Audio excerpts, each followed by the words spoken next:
There are thousands of people who have been displaced as a result of the war in Georgia.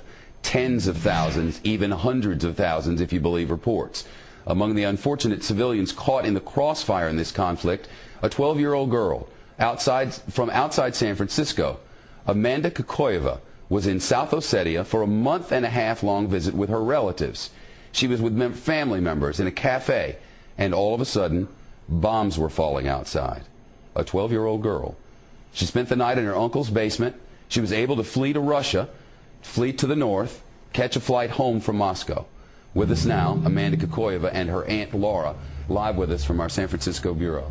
It's great to see you. Welcome home. Thank you. I cannot even imagine sitting in a cafe and bombs start falling. I mean, I've been to wars where that happens, but when you were there wasn't really a war happening. It started when you were there. Describe for us what that was like. It was really scary. I didn't know what was happening. We were just sitting normally, and everybody from outside started running in, and it was just so scary. Where did you go? What did you do?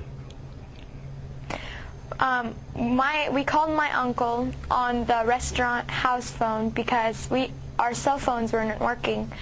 And so we called him, and he came to pick us up and drove us to his house. We ended up spending the night in the basement. Were there bombs falling all the while? I didn't see any. But before I say anything else, I just want to say that I was running from Georgian troops bombing our city, not Russian troops. I want to say thank you to the Russian troops that were helping us out.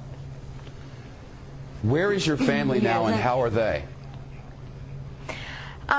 Some of my cousins, aunts, and uncles are in North Ossetia right now, and they are safe. But my grandma and some of my aunts and uncles are still back there, and I don't know. We don't have any contact with them. I don't know if they're alive or anything. Wow, I know your aunt is with you. This I cannot even imagine. I mean, seeing a 12-year-old go through all of this, it must have been horrifying.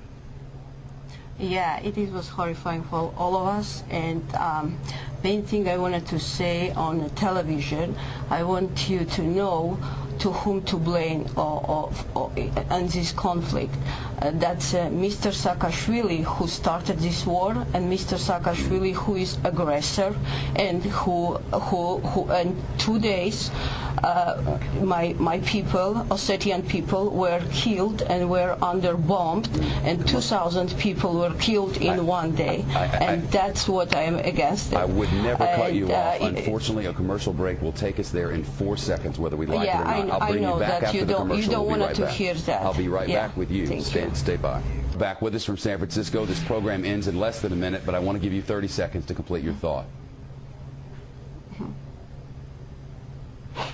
So go ahead.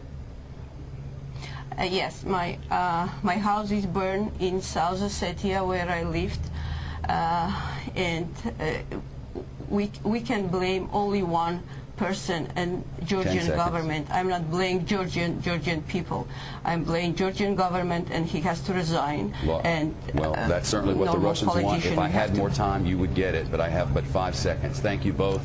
The young girl's a hero in San Francisco, and understandably, there are gray areas in war.